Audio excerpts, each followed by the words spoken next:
छत्तीसगढ़ में कोरोना संक्रमण तेजी से फैल रहा है। बुधवार को 4,500 से ज्यादा मामले सामने आए। प्रदेश भर में 28 मौतें हुई। पिछले साल जब कोरोना पीक पर था तब भी इतने डरावने आंकड़े सामने नहीं आए थे। हालात ये है कि सभी बड़े अस्पतालों में बेड भर गए हैं। वेंटिलेटर की कमी होने लगी है। बीजेपी ने एक बार फिर सरकार पर आरोप लगाया है कि प्रदेश की जनता को भगवान भरोसे छोड़ दिया गया है और सरकार असम में सैर कर रही है। छत्तीसगढ़ को भगवान भरोसा सरकार ने छोड़ दिया है। अब तक के सारे रिकॉर्ड को तोड़ चुके हैं, ध्वस्त कर दिए हैं और लगभग 4500 से ऊपर मामले कोरोना के आए हैं। लगभग 22,000 से ऊपर आपके एक्टिव केस हैं।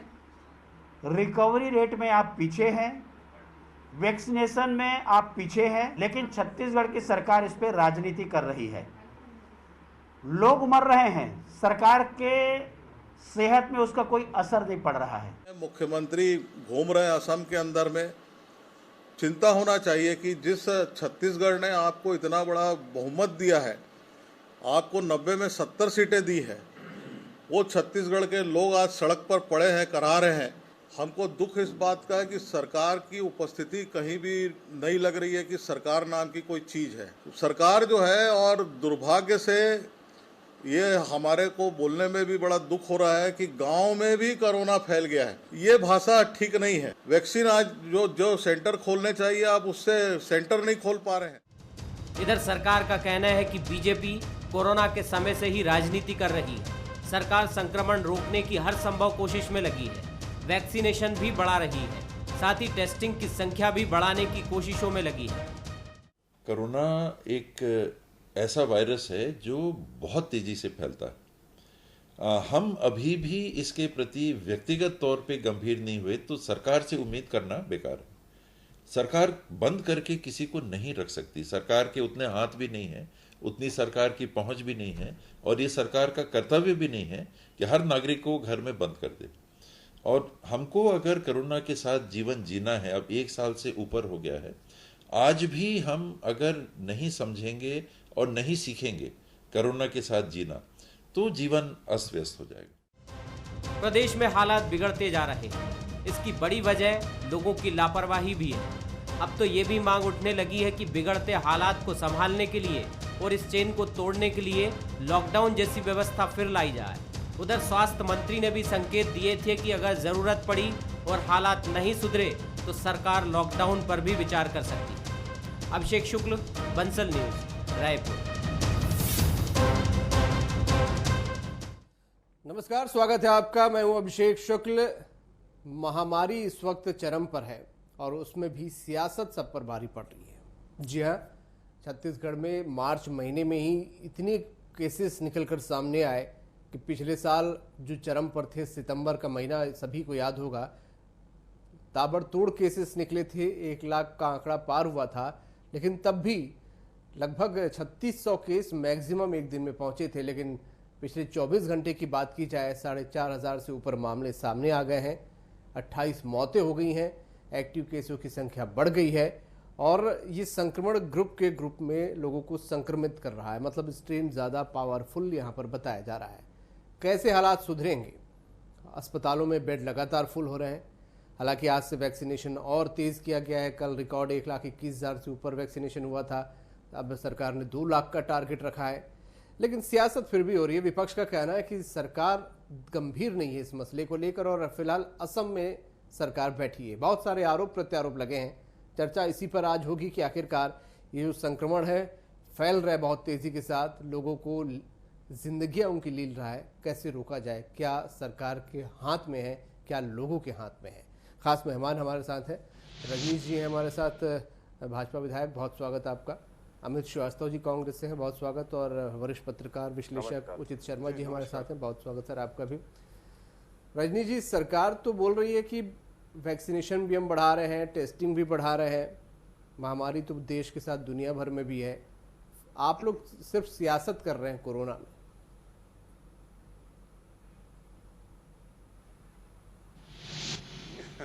देखिए अभिषेक जी, यदि भारतीय जनता पार्टी के चुप रहने से हम लोग यदि चुप बैठ गए और इससे कोरोना छत्तीसगढ़ से चली जाए और यहाँ के जनता को राहत मिल जाए, तो हम लोग चुप बैठ जाते हैं। हमारे कांग्रेस के जो नेता हैं, यहाँ की सरकार है, वो बोल दे कि भारतीय जनता पार्टी अभी एक हफ्ते तक चुपचाप रहे, हम लोग कंट्रोल कर लेंगे। लेकिन वास्तविकता ये है कि हमारा जो दायित्व है विपक्ष में है, तो हम तो इनको आईना दिखाएंगे, इनकी कमी हो उसको एहसास करवाएंगे।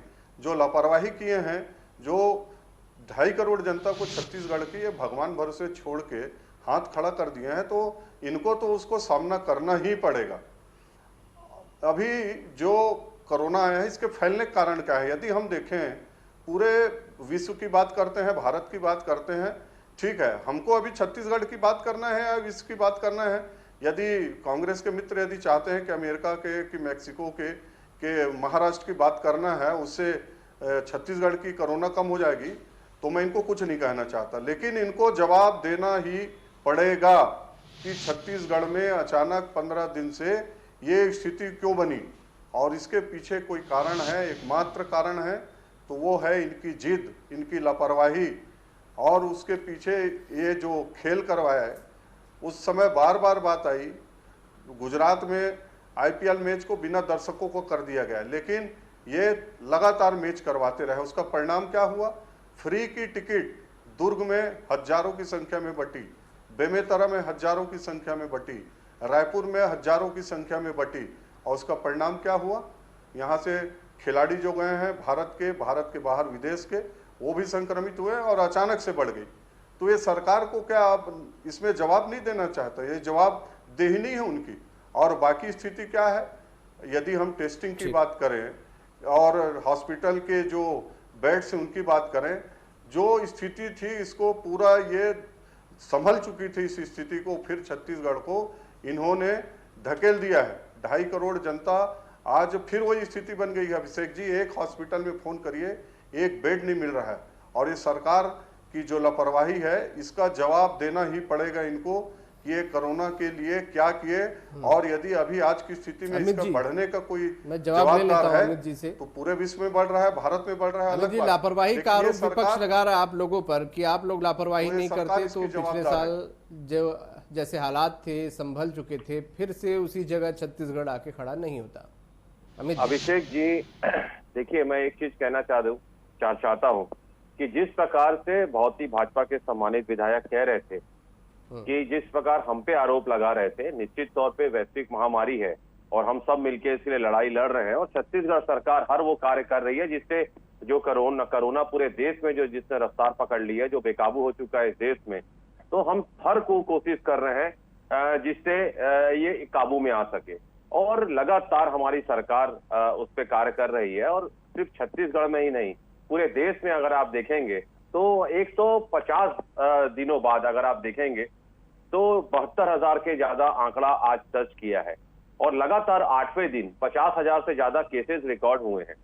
तो सिर्फ छत्तीसगढ़ के परिप्रेक्ष्य में ही नहीं, पूरे देश में जिस प्रकार ये सेकेंड फेज में आया है, ये एक चिंता का विषय है। और निश्चित तौर पे जैसा हमने एक साल मिलकर लड़ाई लड़ी है, ये बहुत ही संवेदनशील मुद्दा है, और लड़ाई लड़ने के लिए पूरा जीवन पड़ा है, राजनीतिक लड़ाई लड़ने के लिए पूरा जीवन पड़ा है। और देखिए, जिस प्रकार से सबने मिलकर ये लड़ाई लड़ी है, और बढ़ते संक्रमण के लिए जिम्मेदार कौन है, ये अगर इस पे चर्चा होनी चाहिए। लेकिन मैं आपको कहना चाहता हूं कि हमें ऐसा लगता है कि कहीं ना कहीं वैक्सीन आने के बाद हम सभी थोड़ा लापरवाह हो गए, और मुझे ऐसा लगता है कि जो ICMR की गाइडलाइन थी उसको लोगों ने फॉलो करना भी बंद कर दिया, कि उन्होंने मास्क लगाना बंद कर दिया, सोशल डिस्टेंसिंग फॉलो करना बंद कर दिया, सैनिटाइजर यूज करना बंद कर दिया, और लोगों को लगा अब तो कोरोना गया। लेकिन जिस प्रकार से सेकेंड स्ट्रेन इसमें आए हैं, और जो स्थिति भयावह स्थिति का आंकड़ा आ रहा है पूरे देश में, ये एक बहुत चिंता का विषय है। और लगातार मैं आपको बता दूं, आज हमारे अगर आप देखेंगे 18 लाख से ज्यादा लोगों को वैक्सीनेशन यहाँ पर लग चुका है, और कल अगर आप देखेंगे तो छत्तीसगढ़ में मैं आपको बता दूं कि लगभग 1,22,000 से ज्यादा लोगों को कल रिकॉर्ड टीकाकरण यहाँ पर हुआ है, और लगातार हमारे 1489 टीकाकरण केंद्र में टीकाकरण कार्य चल रहा है। क्योंकि हम सबका ये मानना है अभिषेक जी कि लगातार जो ये संक्रमण बढ़ रहा है, इससे लड़ाई का एक जो उपाय है, अगर वैक्सीनेशन लगाना अति आवश्यक है, वैक्सीनेशन लगाना ही चाहिए। दूसरा, सोशल डिस्टेंसिंग फॉलो करें और आईसीएमआर की गाइडलाइंस को फॉलो करना अति आवश्यक है। सोशल डिस्टेंसिंग उपाय है, लोगों की लापरवाही है हुई है, इससे इनकार नहीं किया जा सकता। उचित जी, लोग तो लापरवाह हैं, प्राथमिक तौर पर जिम्मेदार हैं, उससे बिल्कुल किसी को इनकार लोग भी नहीं कर सकते। लेकिन क्या सरकार की भी इसमें जिम्मेदारी कुछ बनती है?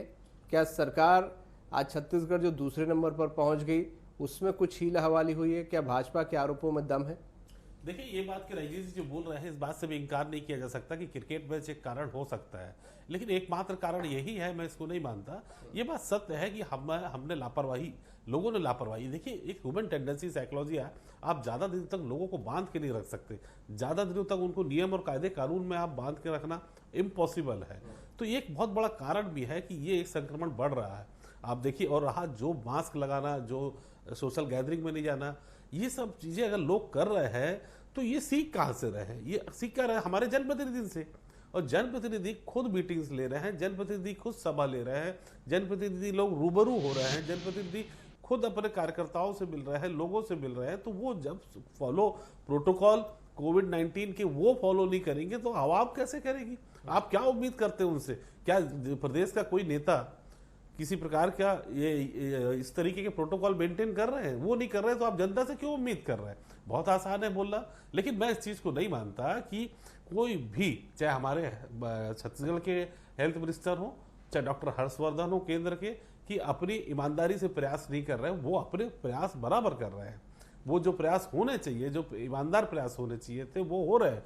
ये बात सत्य है कि चाहे जनप्रतिनिधि हो चाहे जनता हो, लापरवाही बढ़ रही है, और संगीन उन पे जो फाइन होना चाहिए, जो दंडात्मक कार्रवाई होनी चाहिए थी, वो सरकार के द्वारा नहीं हो रही है। आप सोशल गैदरिंग पर रोक लगाइए, उस पर फाइन कीजिए, आप मास्क जो नहीं पहन रहे उन पर फाइन कीजिए, उनसे लोगों को छूट मिल रही है और हम इसको बहुत लाइटली लेने लगे हैं लोग। ये एक कारण भी रहा है और यही एक कारण आगे भी हो। भाई लॉकडाउन कोई बहुत कि एक बात रास्ता नहीं है, लॉकडाउन के भी कई प्रयोग। आज कलेक्टरों ने जो आज मुख्य सचिव ने जो बैठक ली, उस पर भी कलेक्टरों ने यही बोला कि लॉकडाउन हम लगाएंगे, लॉकडाउन की कोशिश प्रयास किया जाएगा आगे, या लॉकडाउन का वो चाहते हैं कि लॉकडाउन लगे। लेकिन लॉकडाउन के भी अपने एक उसके दुष्परिणाम है लोगों में, मजदूरों में या श्रमिक वर्ग में। अगर ये हवा फैल जाती है कि ये और बढ़ेगा तो फिर से पलायन शुरू हो जाएगा, और पलायन जो है वो इतना भयावह है, चाहे वो केंद्र के रूप में देख ले, केंद्र के परिप्रेक्ष्य में देख ले या छत्तीसगढ़ के परिप्रेक्ष्य में देख ले, कि ये पूरी की पूरी इकोनॉमी इस पे बैठ जाती है। लेकिन इस पूरी की पूरी वार्तालाप का और इस पूरे समय का एक दुखद पहलू ये है कि पहले कोविड-19 को एक अर्बन डिजीज माना जा रहा था, अब ये रूरल डिजीज में कन्वर्ट हो रहा है। जी हेलो जी बिल्कुल, ये ज्यादा खतरनाक है, ये रूरल तक पहुंचना है। ये जो रूरल की तरफ जा रहा है, ये स्थिति पूरे देश के लिए, प्रदेश के लिए ये ज्यादा भयावह हो रही है, क्योंकि पहले ग्रामीण क्षेत्र के लोग उतने संक्रमित नहीं थे, वो अपने से ज्यादा, शहर वालों से ज्यादा वो प्रोटोकॉल मेंटेन कर रहे थे, वो पहले संयमित थे, वहां ज्यादा सोशल गैदरिंग नहीं हो रही थी, तो वहां भी कोरोना नहीं गया था। लेकिन वर्तमान परिस्थिति में है, जो अजीत जी बोल रहे हैं कि मैं उनकी बात से सहमत हूं, कि जो ग्रामीण क्षेत्रों में जो संक्रमण का रोग जो नीचे जा रहा है, वो आने वाले समय पर ज्यादा स्थिति भयावह कर सकता है। अमित जी, अभी कलेक्टरों पे छोड़ा गया, ये भी एक विपक्ष का आरोप है कि आप कलेक्टर्स पर छोड़ दिए, प्रशासन पर छोड़ दिया गया सारी चीजें। नाइट कर्फ्यू की बात आई, धारा 144 की बात आई, आप भी सड़कों पर निकलते होंगे। क्या लोग तो लापरवाही कर रहे हैं, इसमें कोई दो राय नहीं, और वो भुगत भी रहे हैं, दूसरे भी उसकी वजह से संक्रमित हो रहे हैं, लेकिन क्या उन गाइडलाइंस का वाकई गंभीरता से पालन आपको दिख रहा है? जी निश्चित तौर पे देखिए, कुछ चेंजेस उसमें आपको लगता है? अभिषेक जी, बढ़ते संक्रमण ने हम सभी की चिंता बढ़ाई है, और एक समय जब हमें ऐसा लग रहा था कि देश में कोरोना संक्रमण की संख्या घटने लगी है, और लेकिन अचानक से हम देखें कि जिस प्रकार से संक्रमण बढ़ा है, विशेष परिस्थिति है, सारे विकल्प पे बात हो रही है। और अगर आप देखेंगे तो केंद्र सरकार की ही गाइडलाइंस थी कि कलेक्टरों पे निर्णय छोड़ा जाए, क्योंकि आप देखिए छत्तीसगढ़ के परिप्रेक्ष्य में हम बात करेंगे, संभाग वाइज अगर हम लेंगे तो अगर 28 जिलों में 10 जिलों 6 जिले में जो ऐसे हैं, और खास करके 2 रायपुर और दुर्ग में स्थिति थोड़ा ज्यादा, राज्य पे छोड़ा था केंद्र ने। जी मैं वही कह रहा हूँ, यही तो सियासत यहाँ पे हो रही है। भाजपा जी केंद्र पे आरोप है कि वो राज्यों पे छोड़ दिया, राज्यों पे आरोप लगता है उन्होंने कलेक्टर्स पे छोड़ दिया। नहीं नहीं, ऐसा नहीं है। देखिए, कलेक्टर भी सरकार का हिस्सा ही होता है और वो जिम्मेदार अधिकारी होता है। और इसीलिए मैंने कहा कि लगातार जैसे ही केसेस यहाँ पर बढ़े, हमारे द्वारा जगह जगह सख्ती की जा रही है ताकि जो लोग थोड़े से लापरवाह हो गए थे वो सावधानी बरतें। और आप देखेंगे कि पूरे दुनिया में जिस प्रकार से सेकेंड स्टेज इसका आया है, और खास करके भारत में अगर आप देखेंगे, जैसा मैंने कहा कि कल ही 72,330 केस अगर यहाँ पर आए हैं और वो 172 डेज के बाद आए हैं, तो ये एक चिंता का विषय है और हम सबको इससे मिलकर लड़ना है। अकाउंटेबिलिटी हम सबकी है। आरोप प्रत्यारोप लगाना तो ठीक है, विपक्ष अपना काम कर रहा है। और मैं एक और रजनीश जी के माध्यम से एक बात कहना चाहता हूँ। कैसे लड़े अमित जी, सवाल यही है। मैं आगे वही कह रहा हूँ, अगर उनको कुछ लगता है कि अगर हमसे कोई त्रुटि हो रही है, कोई खामियां या कमियां हमारे में है, तो अगर उनको कोई राय देना है तो निश्चित तौर पे वो सरकार को राय दे। उनकी राय आमंत्रित है और निश्चित तौर पे सरकार उस पर कार्रवाई करेगी। विपक्ष को भी, जैसे मैंने कहा, लगातार 1 साल से, चाहे हम छत्तीसगढ़ के 2,80,00,000 लोग लगातार मिलकर हम कोरोना से लड़ाई लड़ रहे हैं और निश्चित तौर पे मुझे पूर्ण विश्वास है कि हम इस लड़ाई में जीतेंगे। लेकिन मैंने जैसा कहा, हमारी जिम्मेदारी, जवाबदारी और हमारी सतर्कता, ये 3 चीज बहुत इंपॉर्टेंट है अभिषेक जी। अगर हम जिम्मेदार रहेंगे और जिस प्रकार से मैंने कहा कि अकाउंटेबिलिटी सबकी है, और अगर छत्तीसगढ़ की परिप्रेक्ष्य में आप देखेंगे तो संभाग वाइज अगर आप देखेंगे तो समीक्षा लगातार की जा रही है, मॉनिटरिंग की जा रही है, डे टू डे मॉनिटरिंग की जा रही है कि कहां पर ज्यादा बढ़ा है, उस हिसाब से स्टेप्स लिए जा रहे हैं। अगर कलेक्टर को भी पावर दिया जा रहा है तो वो सारी चीजों को देख के किया जा रहा है। देखिए, कोरोना ने जो यू टर्न लिया है, कोरोना ने जो कमी नजर आ रही, थोड़ा बताएं। मुझसे पूछ रहे हैं आप? क्या है अभिषेक जी? रजनीश जी से सवाल था, आपकी का सवाल का जवाब मेरे प्रश्न किए हैं जी। अभिषेक जी, क्या है सुझाव अभी? हाँ जी बोलिए। अभिषेक जी, क्या है ये सुझाव मांग रहे हैं अमित भाई अभी, लेकिन मैं सुझाव दूंगा कि अमित जी कहाँ ले जाकर उसको रखेंगे? इनकी बात कोई माने तब ना। हम लोग तो जब क्रिकेट मैच का आयोजन हुआ तभी ये बोले थे कि इसको जरूरत नहीं है अभी, रोड सेफ्टी के नाम से इसका आयोजन नहीं होना चाहिए। हम लोग पर्सनली जितने लोग को मना कर सकते थे मना किए हैं कि मत जाना देखने करके। स्थिति अभी अच्छी नहीं है, भगवान न करे कुछ हो जाए, लेकिन जो आशंका थी वो आशंका हुआ है। तो सुझाव यदि सरकार माने, समय रहते उसमें कदम उठाए तब। अभी मैं इस बात का, ठीक है कि लॉकडाउन इसका समाधान नहीं है, लेकिन जब शुरुआत में हमको लगा कि रायपुर, राजनांदगांव, दुर्ग हॉट स्पॉट हो रहा है तो सीमा को सील किया जा सकता था।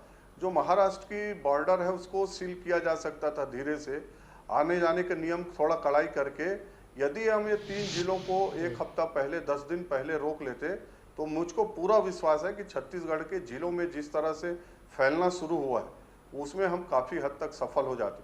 और ये बात अभिषेक जी, आपके टीवी, कई चैनलों में टीवी डिबेट के माध्यम से, आपके भी चैनल के माध्यम से और अन्य समाचार पत्रों के माध्यम से, ये इसको वरिष्ठ लोग जो हैं अपने भारतीय जनता पार्टी को, उन्होंने भी सुझाव दिया था। हमारे हेल्थ के एक्सपर्ट हैं, उन्होंने भी सुझाव दिया था, लेकिन वो सरकार नहीं, हम तो क्रिकेट कराएंगे, सोशल डिस्टेंसिंग से हो रहा है, हम आधे क्षमता में करवा रहे हैं, 50,000 का क्षमता में 25। तो इसका जब एक सीमा के बाद जब फैल जाता है तो सुझाव का अभी अब अर्थ नहीं है, अभी तो इनको काम करने का। अब सुझाव अब इनको देंगे कि आप एनजीओ को फिर लगाइए, जो हमारे समाज सेवी संगठन थे जिन्होंने हॉस्पिटल जैसे व्यवस्था की थी, क्वारंटीन सेंटर की, हॉस्पिटल करिए। आज अभिषेक जी, चाहे रायपुर हो, आप भी को मालूम होगा, चाहे बिलासपुर हो, छत्तीसगढ़ के बड़े जो जिले हैं वहाँ की हॉस्पिटल की स्थिति ये है कि 1 बेड आपको नहीं मिलेगा। और हम जो जुलाई, अगस्त, सितंबर 2020 में जो पैनिक था, उससे ज़्यादा पैनिक स्थिति आ चुकी है और न इलाज की व्यवस्था हो रही, न हॉस्पिटल है, न टेस्ट हो रहे हैं। और जहाँ तक रही बात वैक्सीनेशन की, तो ठीक है, चलिए इनको सद्बुद्धि देर से मिला, लेकिन जो 1 महीने पहले कन्फ्यूज़न पैदा किए थे, वो कन्फ्यूज़न यदि नहीं किए रहती है सरकार तो वैक्सीनेशन कहीं और रहती छत्तीसगढ़। और छत्तीसगढ़ के लोग जागरूक थे, लेकिन वैक्सीनेशन को लेकर के भ्रम हुआ, भ्रम सरकार ने किया और उसके कारण लोग भी बेपरवाह होते गए वैक्सीनेशन लगाने के नाम पर। 7 से 8% कलेक्टर्स के पास, प्रशासन के पास जो है पावर छत्तीसगढ़ में खराब हुई है, उनको सारे फैसले लेना है। क्या प्रशासन अब कहीं लेट लतीफी कर रहा है या कागजों पर गाइडलाइन जारी कर रहा है? नहीं, क्या इसको धारा 144 आपको शहर में दिख रही है?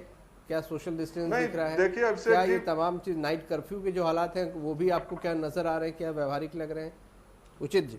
जी, ये अभिषेक जी मैं कह रहा था कि ये चाहे सरकार हो, चाहे शासन हो, चाहे प्रशासन हो, ये किसी भी चीज को गंभीरता से कोई नहीं ले रहा, जनता भी नहीं ले रही गंभीरता से। जो प्रशासन ने जिस प्रकार से 144 धारा लगी है, आपको कहीं देख के लगती है? नहीं लगती है। तो रायपुर शहर में तो कम से कम मैं देख रहा हूँ कि 144 का हर जगह उल्लंघन हो रहा है और कोई गंभीरता से नहीं ले रही है, और ना ही किसी को इसमें दंड हो रहे हैं। आप पूरे डेंस मार्केट एरिया में चले जाइए तो भी वही हाल है, आप शराब दुकान में चले जाइए तो भी वही हाल है, आप रजिस्ट्री ऑफिस में चले जाइए तो भी वही हाल है, आप कलेक्टर कार्यालय में चले जाइए तो वही हाल है। तो ये जिस प्रकार से शासन प्रशासन को इस पे गंभीरता से लेना चाहिए, कड़ाई से पालन करवाना चाहिए, वो नहीं करवा पा रहे हैं। अब आने वाले डीएम या कलेक्टर जो जितने कर पाते हैं देखते हैं, लेकिन इसको गंभीरता से अगर नहीं लेंगे तो इससे ज्यादा भयावह स्थिति होगी। यही मैं कहना चाह रहा हूं कि हमने केवल एक फॉर्मेलिटी औपचारिकता के नाम पे हमने 144 लागू कर दी, कड़ाई से पालन करके चालू कर दिए। शराब में हम वालों जो खरीद रहे हो, जो जहां काफी तादाद में लोग आते हैं, उपभोक्ता आते हैं, वो मास्क लगा के काम कर, इतना बोलने से नहीं होगा। आप कड़ाई से उसका पालन कीजिए, आप नियम बनाने से नहीं होगा। नियमों का पालन हो रहा है कि नहीं हो रहा है इसको कौन देखेगा? ये तो कोई डीएम नहीं देख रहे हैं, ये तो कोई एसपी नहीं देख रहे हैं। तो ये इसका पालन भी जो ग्राउंड में जो इसके कितने रूल्स रेगुलेशन को आपके फॉलो कर रहे हैं, कौन गंभीरता से आप क्या कर रहे हैं, उसको देखने वाला भी होना चाहिए। उसके प्रति जवाबदेही तय करने के लिए नो डाउट की कलेक्टरों ने मांगा है, लेकिन जितनी गंभीरता के साथ सड़कों पे काम होने चाहिए थे वो नहीं हो रहा है। ये सबसे बड़ा कारण है। देखिए, मास्क लगाए, सोशल डिस्टेंसिंग और वैक्सीनेशन, तीन के अलावा मुझे तो नहीं समझ में आता कि आप किसी प्रकार से इसको रोक सकते हैं। बिल्कुल, वो तीनों चीज गंभीर नहीं है। हाँ, वैक्सीनेशन की तादाद थोड़ी बड़ी है, लोग वैक्सीन लगाने में भी डर रहे हैं। ये अजीब स्थिति है। जो स्थिति पहले थी, हम चर्चा कर रहे थे कि वैक्सीन आने से थोड़ी सी भीड़ भाड़ हो जाएगी या मतलब ऐसी हौच पौच स्थिति हो जाएगी, लोग लाइन लगाएंगे। वैक्सीनेशन कराने में लोग डर रहे हैं। क्या अफवाह किस तरह फैलाई है कि मालूम नहीं कि लोग इससे तबीयत खराब हो रही, वैसा कुछ भी नहीं है। 81% इसके अच्छे रिजल्ट आ रहे हैं, बावजूद इसके कोई भी अपने वैक्सीन लगाने से डर रहे हैं।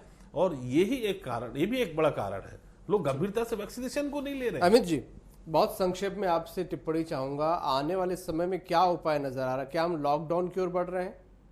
देखिए, लॉकडाउन कोई सॉल्यूशन नहीं है, क्योंकि लोगों की जीवन के साथ जीविका भी जरूरी है। और हमने ऐसा बहुत ही भयावह स्थिति देखी है कि जब मजदूर और दूसरे लोग को कितनी परेशानियों का सामना करना पड़ा था, कठिनाइयों का सामना कर। देखिए, सॉल्यूशन वैक्सीनेशन है, सोशल डिस्टेंसिंग है, मास्क पहने और जागरूक रहें, क्योंकि आप सुरक्षित रहेंगे तो प्रदेश सुरक्षित रहेगा। और निश्चित तौर पे जब कोरोना हारेगा तो छत्तीसगढ़ जीतेगा।